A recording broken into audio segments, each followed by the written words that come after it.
आज हम बात करेंगे ट्रांजिस्टर बायसिंग के बारे में। ट्रांजिस्टर बायसिंग क्या है और इसके कितने प्रचालन मोड होते हैं। तो इसके 4 प्रचालन मोड होते हैं और उसके बारे में भी हम बात करेंगे। तो सबसे पहले बात करते हैं ट्रांजिस्टर बायसिंग के बारे में। ट्रांजिस्टर के प्रचालन के लिए उसके संयोजक यानी कि जो ट्रांजिस्टर के 3 सिरे होते हैं, कलेक्टर, बेस और एमिटर, उन संयोजकों यानी कि टर्मिनल, तो उन संयोजकों यानी कि टर्मिनल पर नियत मान की डीसी सप्लाई यानी कि निश्चित मान की डीसी वोल्टेज प्रदान की जाती है, उसे ही ट्रांजिस्टर बायसिंग कहते हैं। तो क्या है ट्रांजिस्टर बायसिंग?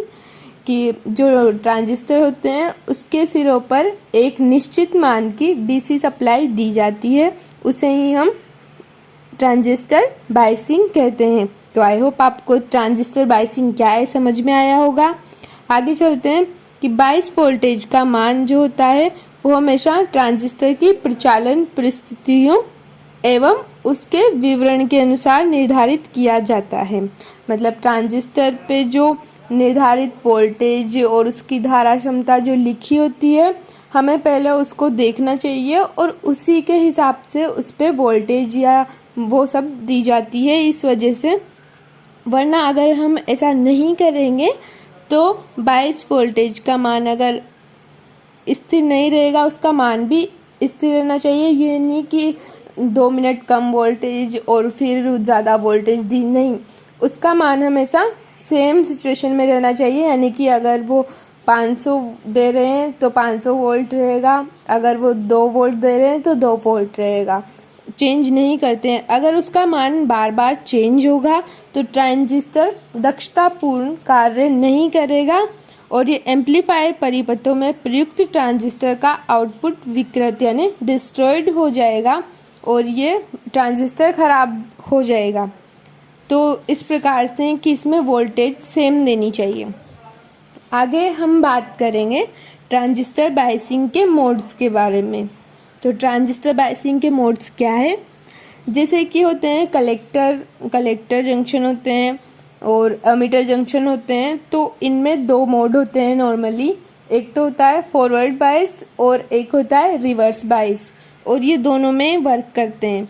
तो वोल्टेज स्रोत से संयोजित करने के आधार पर यानी कि बैटरी से कनेक्ट करने के आधार पर कलेक्टर बेस जंक्शन रिवर्स या फॉरवर्ड बायस प्रकार का हो सकता है, और इसी प्रकार एमिटर जंक्शन भी रिवर्स या फॉरवर्ड बायस प्रकार का हो सकता है।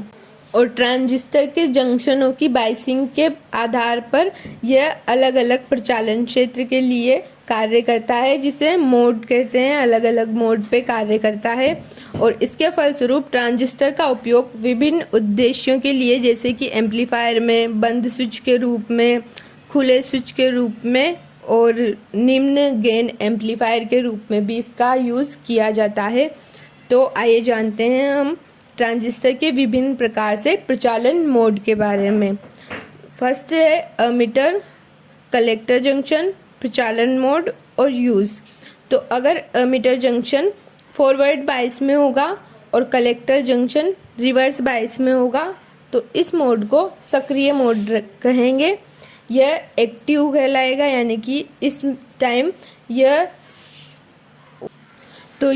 एक्टिव स्थिति में रहेगा और इस टाइम पे इसका यूज़ एम्पलीफायर के रूप में किया जाता है।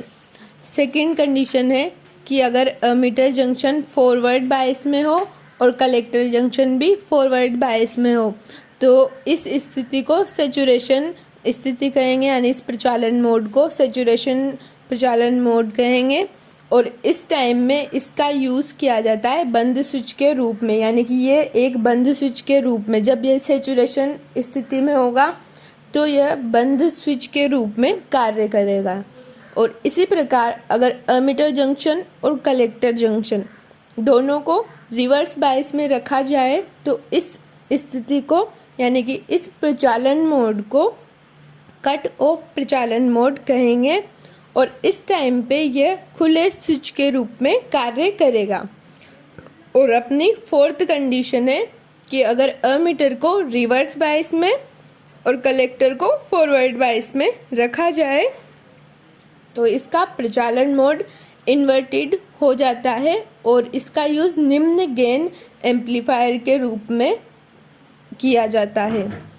तो आइए वापस एक बार देखते हैं कि क्या है ये। तो जो ट्रांजिस्टर का प्रचालन मोड है वो 4 प्रकार का होता है।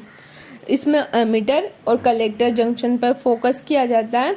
2 ही जंक्शन होते हैं बेसिकली इसमें ट्रांजिस्टर में। तो अगर एमिटर जंक्शन फॉरवर्ड में और कलेक्टर रिवर्स में है तो ये एक्टिव मोड रहेगा और एम्पलीफायर के रूप में इसका यूज़ किया जाएगा। अगर एमिटर फॉरवर्ड बायस में है और कलेक्टर भी फॉरवर्ड बायस में है तो ये सैचुरेशन में रहेगा और ये बंद स्विच के रूप में कार्य करेगा। और अगर एमिटर रिवर्स बायस में है और कलेक्टर भी रिवर्स बायस में है तो यह कट ऑफ स्थिति में रहेगा और ये खुले स्विच के रूप में कार्य करेगा। और अगर एमिटर रिवर्स बायस में है, कलेक्टर फॉरवर्ड बायस में है तो इसका मोड इन्वर्टेड हो जाएगा और ये निम्न गेन एम्पलीफायर के रूप में कार्य करेगा। तो आशा करती हूँ कि आपको ट्रांजिस्टर बायसिंग क्या है और ट्रांजिस्टर बायसिंग के जो 4 मोड मैंने बताए वो समझ में आ गए होंगे। एक बार मैं फिर से आपको रिपीट कर देती हूँ कि ट्रांजिस्टर बायसिंग क्या है। तो ट्रांजिस्टर को चालू करने के लिए यानी कि प्रचालन के लिए उसके जो संयोजक होते हैं, उसके सिरे जो होते हैं, ये एमिटर, बेस और कलेक्टर, उस पे एक निश्चित मान की डीसी वोल्टेज प्रदान की जाती है, उसे ही हम ट्रांजिस्टर बायसिंग कहते हैं। तो आई होप आपको समझ में आया।